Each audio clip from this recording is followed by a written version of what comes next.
Good morning. Welcome to our next apologetics class, dealing with the real story of Christianity, which implies, doesn't it, that there's a false story of Christianity going around? You know, years back, the old attacks against Christianity were things like this. Well, Jesus never lived. He wasn't really resurrected. Can't trust the Gospels. Not sure if there's a God. Evolution has replaced Genesis. We don't need that anymore.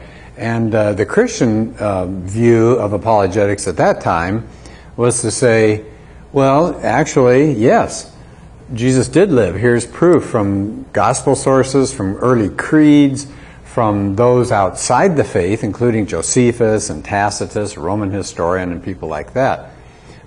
Jesus wasn't resurrected. Well, it's the best explanation for the following fact. Boom, boom, boom, boom, boom. So there was an argument about, is it true or is it not true? How do you find out? What are the facts that you could muster for your side? But you know, things have changed. The new attack is not so much, I don't know if it's true or not. Now, it's, forget that. We don't care. Christianity's not good. And can you see what's happening? There's a shift between the mind and the heart. You know, it used to be, convince me rationally that Jesus lived, that we can trust the Gospels and things like that. But now, it's, oh, Christianity's done some awful things, and so I don't feel good toward it. So that's the new line of attack. Here are some of the attacks, and we're going to deal with these today. It's going to be fast. I'll just tell you that right now. It's a once-over. It's a quick sweep. Obviously, if you want some more details, watch this again. Go to apologeticsforlife.org. Email me, Gary, at apologeticsforlife.org if there's some specific information that you'd like to have. But here are some of the attacks that are going on right now. The Gospels were chosen under Constantine. It was just a cynical power move. We'll pick these Gospels and we'll shut down these other Gospels. So it was just arm twisting that got the Gospels that we have today. There again, you see the idea of kind of an evil intent. There were aggressive wars done during the Crusades by Christians against poor, innocent Muslim people. The Christianity that ran Europe burned witches by the scores and put people on the rack and did all this sort of damage. That it was Christianity that fought with modern science, that science kept trying to break out, and the Christians who ran the society back in the late Middle Ages and all, they kept shoving science down as hard as they could. Don't give it a chance. We don't want to deal with anything that's new. Genocide being launched against Native Americans by, guess who? Christians that came over, Puritans, Pilgrims, and people like that. And then it was Christianity. If you read the Bible, the Old Testament and the New Testament both condone slavery. So we're going to talk about that. And then finally, another complaint recently has been, what about these missionaries? They go into cultures that they don't understand, and they harass the people and just do some terrible things there. And so we're going to look at these, again, obviously in one class session. It's going to be fast. So hang on, and here we go. As we get started, I'd like you to keep in mind a key point. It's not fair to judge a religion by what the heretics do. Does that make sense? If you had somebody who is a Hindu who went out and killed 5 people, you wouldn't say, well, Hinduism is basically a bad religion because, look, this guy's a Hindu and he killed people. You'd say, but is that the traditional way the Hindus operate? And you'd say, no, probably not. So Jesus in Matthew 7 said, by their fruit you will recognize them. He's talking about false prophets at the time. Not everyone who says to me, Lord, Lord, will enter the kingdom of heaven. So just because you got a little button, just because you check off Christianity as your religion, Jesus says, doesn't necessarily mean what's going on in your heart. Matthew 25, Jesus will separate the people one from another as a shepherd separates the sheep from the goats. So this is coming. This is what Jesus is talking about, that there's going to be a heart decision that has to be made, and that's going to determine what happens to people. So just because you live in America, or let's go back to the Middle Ages, just because you lived in Europe and there was Christendom, which meant sort of an overall aura or canopy of Christianity applied, it didn't affect necessarily individuals. So just because you put on your coins, "In God we trust," doesn't mean everybody in the United States trusts God. Does that make sense? I think so. So let's start with the first one, Constantine. This is a bust of him. This is a drawing of the Council of Nicaea. You can see all the bishops and all, and there really was a Council of Nicaea.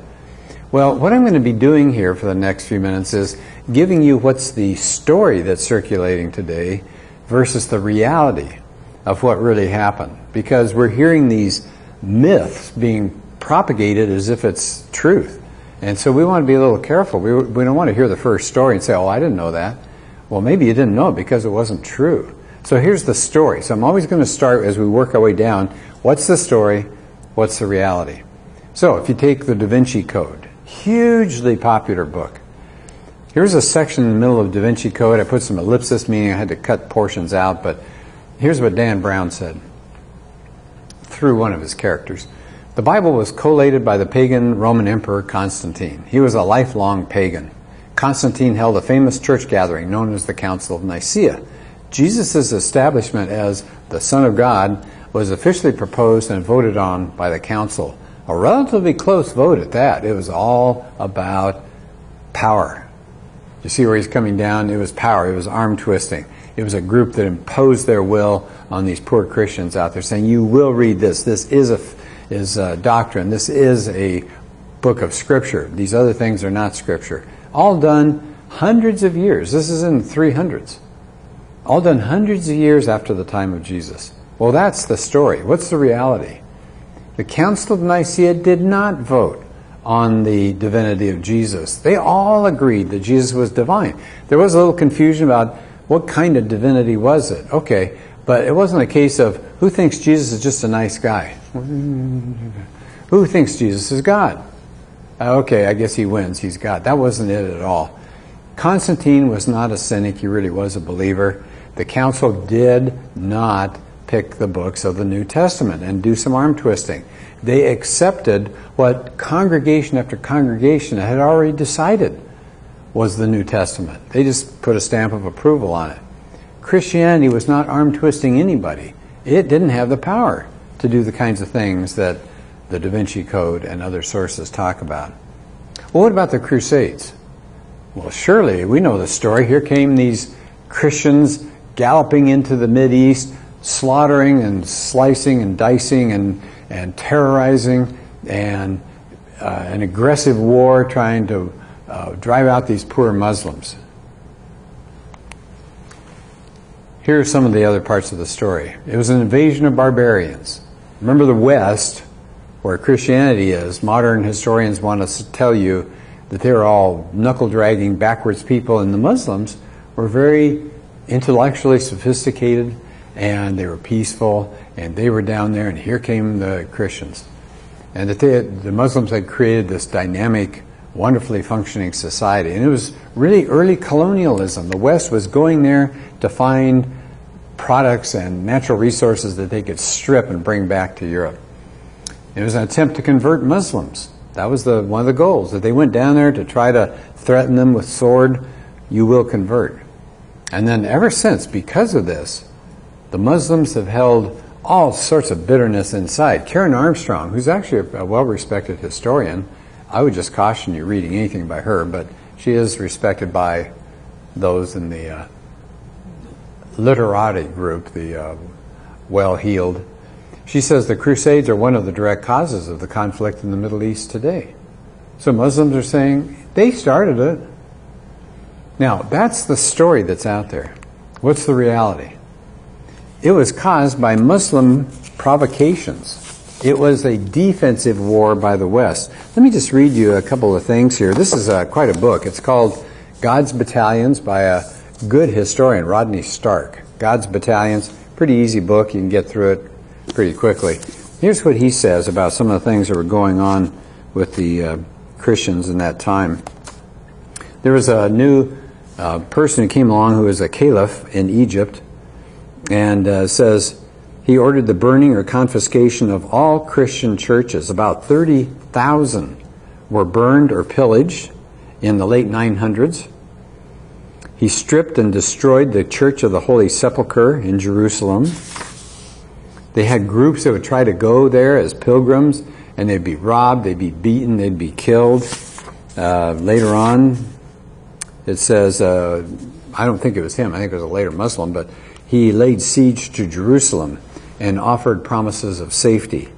Well, the city opened its gates, whereupon the troops that poured in slaughtered and pillaged, and thousands died. They murdered the populations of nearby cities as well.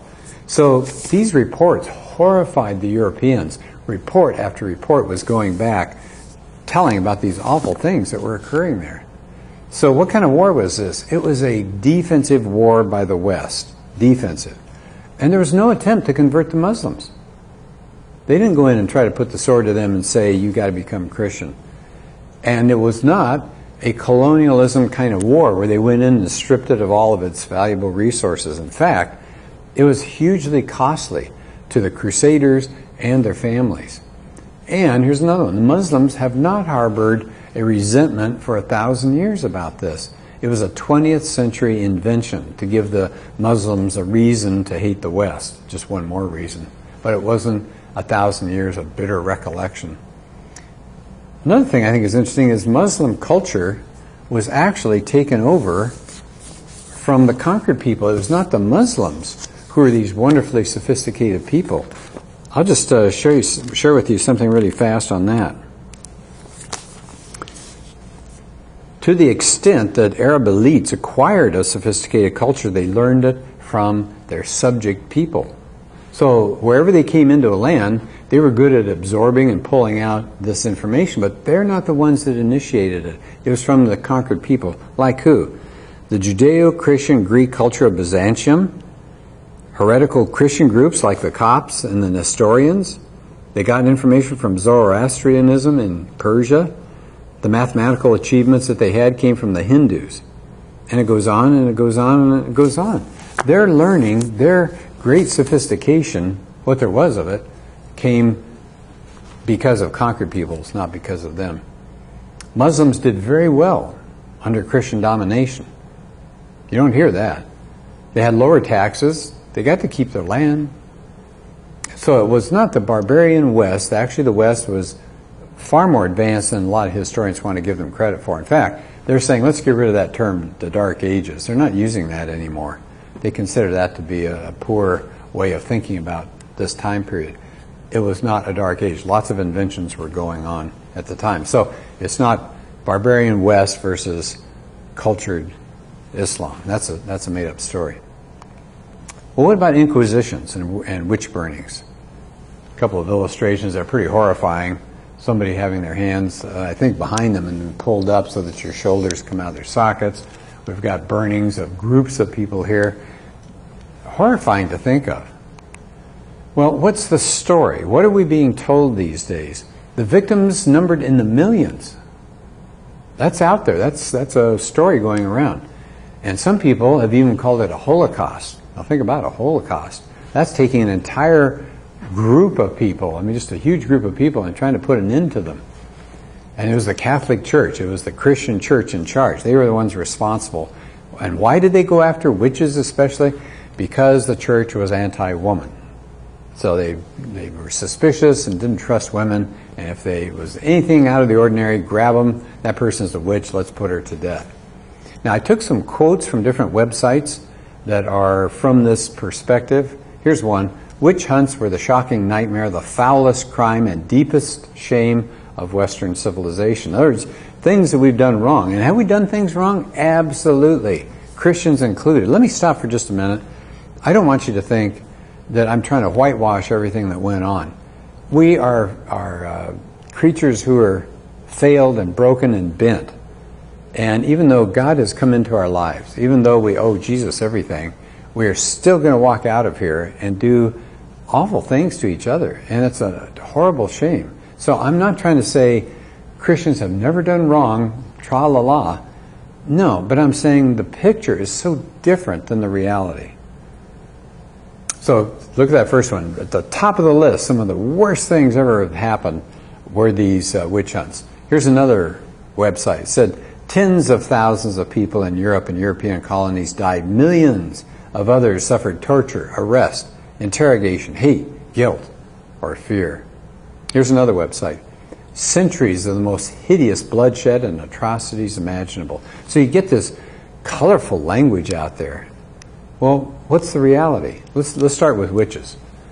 Did people die? Yes. Is that wrong? Absolutely. I'm not here to say, oh, it was nothing. Yeah, it was a bad thing.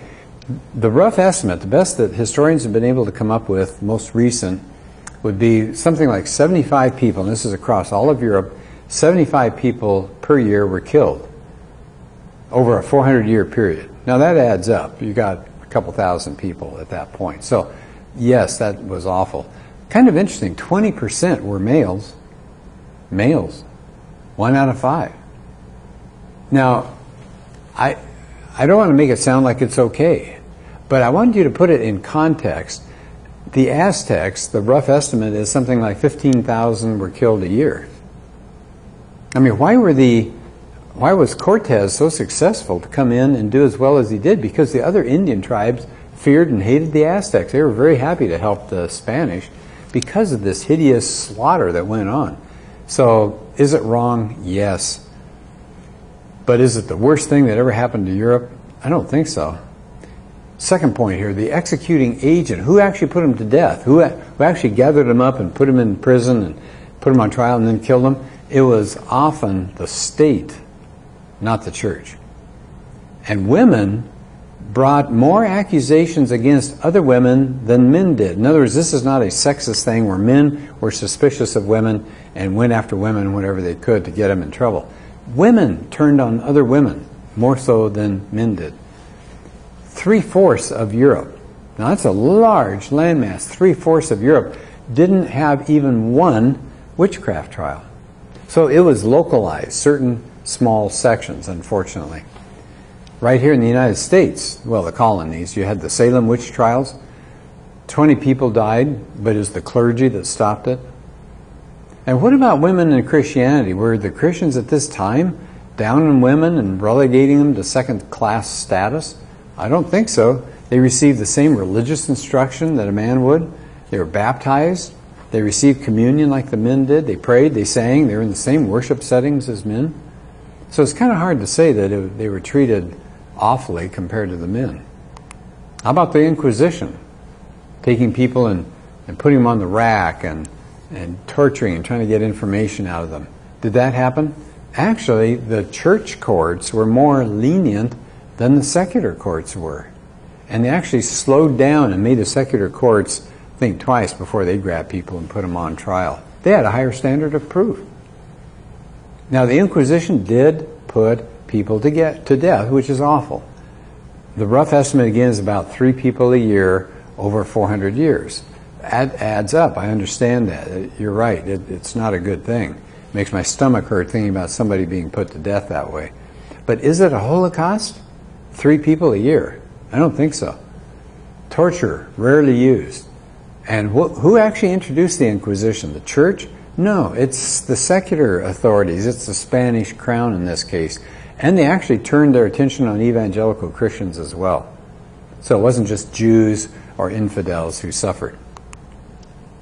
Well, here's another big area where the myth is out there, and it involves science, and that science and Christianity clashed because Christianity hated science and didn't want any new thinking. So you get stories like, does that look familiar? Galileo.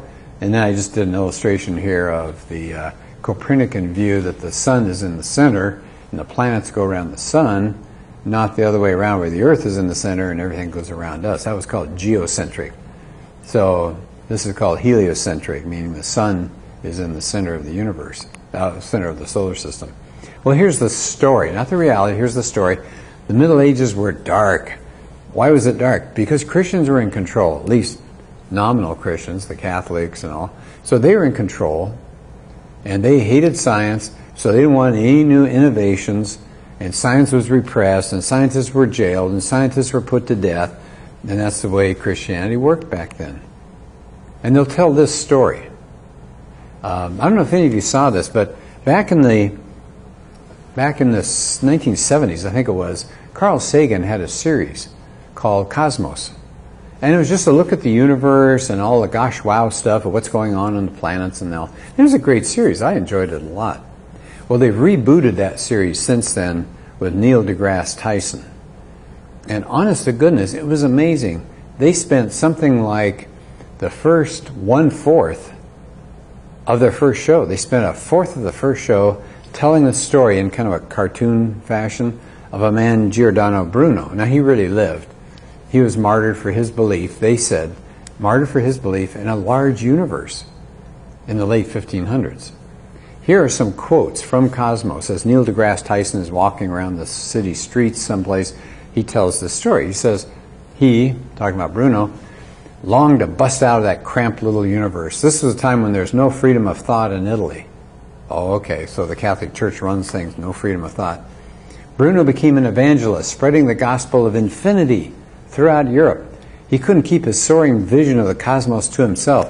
His homeland was one of the most dangerous places in Europe. He fell into the clutches of the thought police. Doesn't this sound like worse than the gulags of Soviet Russia? Well, if you don't buy into that, then they wanted to give you a little illustration. And I hope this shows up well. It may not show up real well for everybody there, but this is the view of Bruno as the Catholic Church comes for him. He's in prison. Here comes the Catholic Church. Can you see the lead Catholic person here? The eyes are glowing. There's red edged on these people, dark, shadowy individuals. They are ghouls coming for this guy, and it's pretty scary to look at. What about the Galileo story? I'll tell you the reality in just a second. What's the Galileo story? Well, this is a quote, again, from, I try to pick websites that are not Christian websites. Here's a quote from one. During most of the 16th and 17th centuries, fear of heretics spreading teachings and opinions that contradicted the Bible dominated the Catholic Church. They persecuted scientists who formed theories the Church deemed heretical. A type of war between science and religion was in play, but there would be more casualties on the side of science. Here's another website. According to widespread popular belief, Galileo, there is dates, was a martyr of science. He was not only tortured but imprisoned by the Roman Catholic Church. Can't you hear the chains clanking? Can't you hear the screams as he's being stretched on the rack? That's the story of Bruno and Galileo. What's the reality? Well, let's first look at the reality of how did science and Christianity get along during this time? The Church supported science. They gave money. They endowed universities. It was, after all, the Judeo-Christian worldview that led to the idea that this world could be something to be explored, that you could figure out how God did things. So that's another talk, but it was science coming out of, not despite, being birthed by the Judeo-Christian worldview. Medieval times were not dark. I just put a few examples here. New innovations, plow, crop rotation, iron tools, blast furnace, windmills, water wheels, farming, medicine. Modern historians are saying, you know, we used to call them the Dark Ages. Let's not do that anymore. So if you got an old history book, I bet it'll talk about the Dark Ages. Modern ones don't. Bruno, what about Bruno? Was he actually put to death because he said, you know, there may be other worlds out there with beings on them? Oh, we don't want to hear that, says the Catholic Church. Throw him in jail, put him to death. No, Bruno was a heretic. Now, does that make it right for him to be put to death? No, absolutely not. I don't want to give that impression today that it was okay, he died, well, tough luck to him. No, that was a terrible thing. They did put him to death. But here's the catch. They didn't put him to death because of his scientific views. He was a martyr because of his religious views. He rejected Jesus as the Son of God. He dealt in magic, occult practices, and that's why he died. In fact, I went to a website run by an atheist who was reviewing the New Cosmos series. He said, why would a science program devote 25% of its first episode to the persecution of someone who was not a scientist, was not accepted by scientists, and published no science, but was instead a martyr for magic? That's why he was put to death. So the story is just, you have to flip it upside down. It's completely wrong. What about Galileo? The church was not upset because Galileo was doing science. He was attacking something that they'd bought into, Aristotle. They thought Aristotle had it all figured out. And so when Galileo came along and started challenging his theories, a lot of the church people felt like their toes were getting stepped on. Well, beyond that, Galileo is just an irritant. He was the kind of guy that just ruffled a lot of feathers. He wrote a pamphlet, and he has characters in it, and one of them he calls Simplicio, who is the Pope. It's very clear he's the Pope, but he's an idiot in the play. Well, in that time period, you probably didn't want to go around calling the Pope an idiot. He was never imprisoned, he was never tortured. And there was no direct evidence, by the way, for the Copernican theory. So it wasn't like the church is doing this, going, well, we know it's really this way, but we don't want to think about it. Nobody knew what the right answer was. And then science actually grew as the Christians took over during the Reformation and after the Reformation. The Royal Society in England, the most famous scientific society probably in the whole world, started because of Puritans. And many of the early scientists were Christian. I just gave you a list of some of their names. Way more than that. But at least that's a starting point. But here's another area of conflict and disagreement. Native Americans and Christians. Here are some of the stories that are out there. I got some quotes. I went to some websites. The greatest genocide in human history. When the people from Europe came over, they created a genocide. The road to Auschwitz led straight through the heart of the Americas. That's how we got to Auschwitz. They practiced ahead of time, and then they got good at it and started killing the Jews. Columbus makes Hitler look like a juvenile delinquent. And here's the story. Native Americans had this wonderful, peaceful, coexisting kind of life, and then here came the brutal Europeans and shot them and did everything they could to kill them and drive them off. There are reports of Indian cannibalism. A lot of modern historians rejected that and said, oh no, no. That's just fevered European imaginations run wild. They just didn't know what these people were and they started making up crazy stories about them. What's the reality? What killed them? Was it genocide? Did the Europeans sit around and say, this ought to do in a whole lot, let's kill them this way, let's kill them that way, let's drive them here, let's push them over cliffs? No, disease. Absolutely unintended disease, smallpox and things like that. The Indians didn't have any built-up resistance to these things. There was no genocide. Nobody has a policy. Nobody's written out a policy. Here's how we'll kill off all the Indians. There's nothing like that. Now, in a book called Bury My Heart at Wounded Knee, there was a story about an Indian slaughter by the whites. Very famous episode, which really did happen. There was this incident at Wounded Knee. But here's the reality of it. I looked up some information. A group of Indians who'd been fleeing from authorities, they wanted to not be put on a reservation, understandable, but the 7th Cavalry surrounded them, and so they were supposed to surrender. Several of the Indians had hidden rifles, and 2 soldiers started struggling to get the rifles back, and a gun went off. Nobody knows exactly how or why, but several other warriors heard that. They grabbed their guns and started shooting at the whites, at the cavalry, the soldiers. The fighting that followed was fierce. There were losses on both sides. It was a fight, not an unprovoked slaughter of unarmed innocents.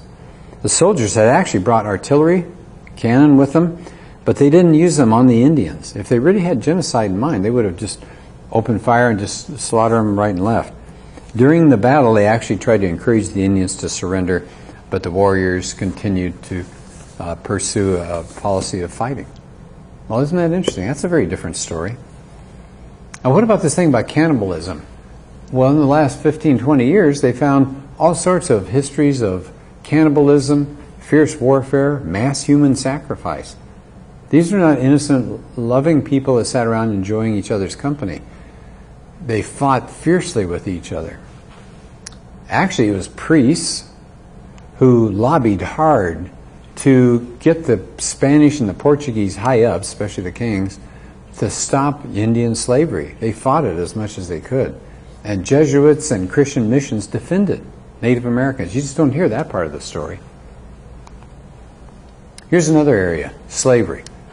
Slavery in the church. Well, what do we hear? We hear this. Hey, there's slavery in the Old Testament and New Testament. You picture the chains. You picture the whips. Christianity is a white supremacy religion, putting down others that are a different color. Slavery was not known or practiced in North America until the Europeans came. They're the ones that did it. It's their fault. What's the reality? Well, first of all, You pick any society you want, shut your eyes and point, and there's probably been slavery there. I'm not excusing it, by the way. I'm just saying it's a worldwide situation. It was justified not by the Bible, but by guess who? Our old friend Aristotle. So many learned people bought into Aristotle, unfortunately. Slavery, and this is a key thing to keep in mind, slavery that we picture because we've seen Gone with the Wind, or we've seen movies that have dealt with the modern realities of slavery. We see those things, we pictured that, and then we impose that back in the times of the ancient days with the early Jews and the Christians. Slavery was not the same then as it is today. They had indentured servitude. Indentured servitude. They didn't have bankruptcy laws. If you fell into debt, you could become a servant for a while to pay off your debt, and then you're out. And you're set free after 6 years. And you're given things when you're set free. It was not race-based. It was need-based. If you had to go into slavery for a while, you did it, and then you came back out. So it's indentured servitude in the Old Testament. Not like you think of slavery in the Old South. What about the New Testament slavery? There's still slavery, yes there is. Again, not race-based, and it wasn't lifelong. Most of the time it was 10 years and you're out. And while you were there, you got paid for your work. And there were slaves who owned slaves, and many of the slaves were very educated people. I mentioned a few professions here. So it's very different. And how did Paul, when he talked about slavery, what did he say? Yeah, put those people in bondage, keep them in bondage. They're no good anyway. They're second-class citizens. We don't care about them. No, he said things like this. 1 Corinthians, Paul said, if you can gain your freedom, do so. In Galatians, he says, you're all sons of God. There's neither Jew nor Greek, slave nor free, male nor female. We're all the same in the eyes of God. In the book of Philemon, Paul has this runaway slave that he's going to send back to his master. They're both Christians, the slave and the master. And so he writes this to the slave holder. He, Philemon, Onesimus, the slave, he's very dear to me, but even dearer to you, both as a man, as a brother, and as a brother in the Lord. He should be dear to you. He's a fellow human being and a fellow Christian. Treat him well. There's no call to overthrow the system. That's true. You can't find a verse that says go out and riot and get rid of all the slaveholders. Why? Well, I think it's pretty obvious. Paul thinks, and Jesus thought, that the troubles come from in the heart. They don't come from the outside. It's not the system. It's not the politics. It's the heart that's caused people to do these awful things. We're broken. We are fallen people. And so if we can change from within, you'll get real change. If you just impose something or have a riot, you might get people to go along with you, but you haven't changed the way they see individuals. So Paul says, let's get the heart to be changed. What about slavery after the time of the Bible? Early Christians opposed it. I gave you a list of a few up here, pretty well-known people. It was justified by who? We already covered this, but there's Aristotle again, not the Bible. In the Middle Ages, it actually was almost totally gone from Northern Europe. The papacy kept saying it's bad. It did revive in the colonies in the 16th century. But there was a lot of protest, and guess who finally got rid of it? Christians, especially William Wilberforce. There's an excellent movie, by the way, called Amazing Grace. I hope you have a chance to see it. It shows Wilberforce fighting his society and getting people alongside of him and making changes. And finally they did. The British outlawed slavery. But it was Christians who made that happen. Whereas you take something like Islam, in many places around the world today where Islam exists, there's still slavery.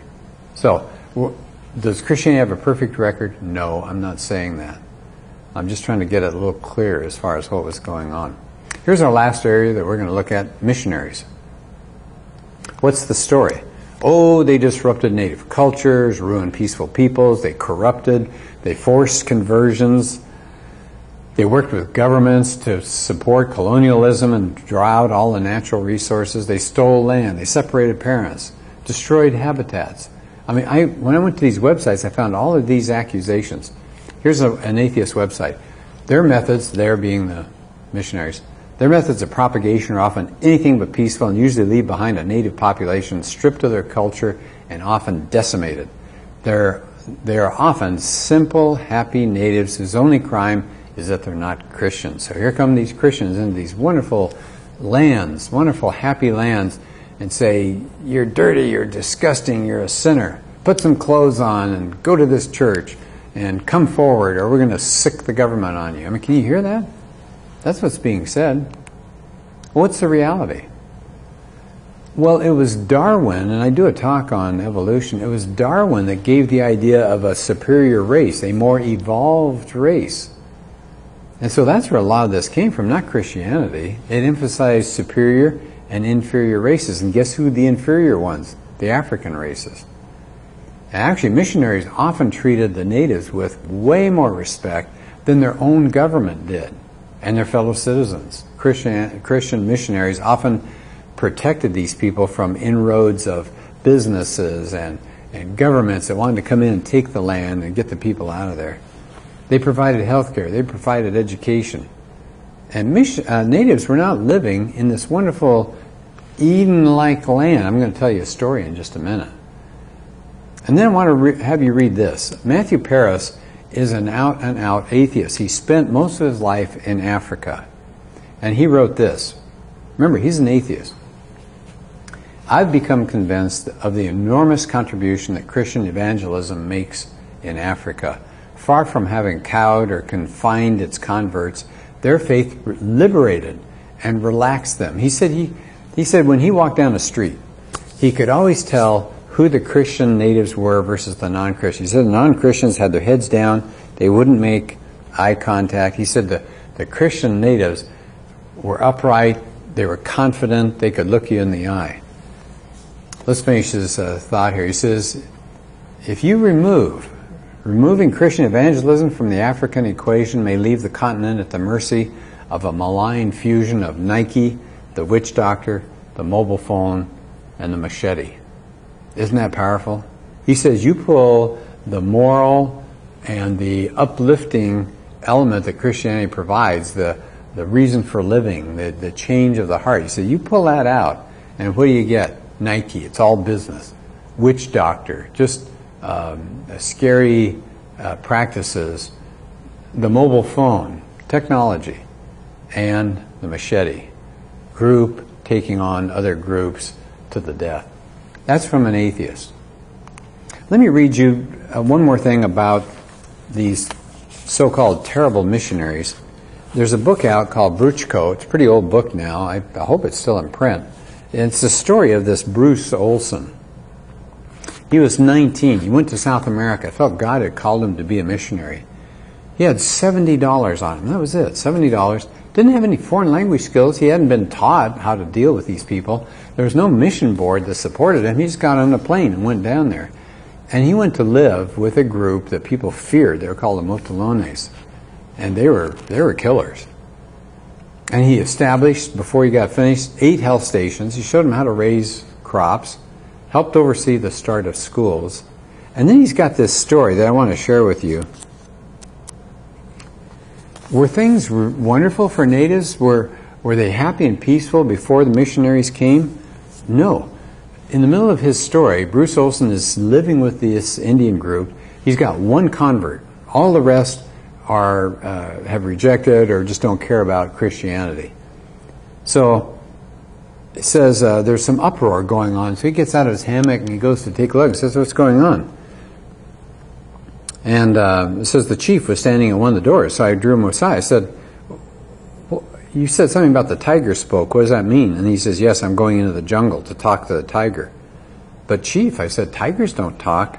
He gave me a quick, hard glance. He says, you know nothing about the jungle. You can't keep up with us on the trail. What makes you think you know anything about tigers? So the chief leaves. And Bruce is there, and he said, you can tell the people are kind of nervous and upset. They said when the chief came back, people immediately huddled around him. He waited to speak until everyone had gathered. His face was tired. He seemed to have aged 10 years in that one day. Here's what the chief said. The tiger says the spirits will come out of the rocks tonight. They will attack this home. Lives will be snuffed out. Languages will cease. There will be death. Well, the people are horrified by this, and they're moaning and groaning, and they collapse on the ground. And Bruce watches this. He doesn't know anything about what's going on. And he goes to that one convert. He's nicknamed him Bobby. So he says, "Hey, Bobby, what's this all about? What does it mean the tiger speaks? What does it mean the spirits will come out of the rocks?" And here's what Bobby said. "The spirits come out of the rocks. They try to kill. Sometimes only one dies. Sometimes many die. In a town called Okabaga, 2 months ago, 7 died." "How do they die? What kills them?" "The spirits kill them," he said. "They die in their hammocks. The evil spirits tear their language away from them." "Bobby, does someone always die?" "Always," he said. So that afternoon and that evening, he said, you could just feel the fear and the worry in this small village. So he says, I got back and I got in my hammock, and it says the men were up in their hammocks. They're chanting, trying to get rid of the devil. And it says women are on the floor clapping rocks together and their eyes are closed. And he's wondering, well, where's Bobby, the one convert? And he finds him. He says, I looked into Bobby's hammock, and he was lying there in his hammock too, but he had a smile on his face. And Bruce leaned in to hear what he was saying. And Bobby was singing a different kind of song. Instead of begging the spirits to leave him alone, he sang this: Jesus is in my mouth. I have a new speech. Jesus is in my mouth. No one can take him from me. I speak Jesus' words. I walk in Jesus' steps. I'm a Jesus boy. He has filled my stomach, and I am no longer hungry. Bobby looked straight at me. He was safe. He knew Jesus.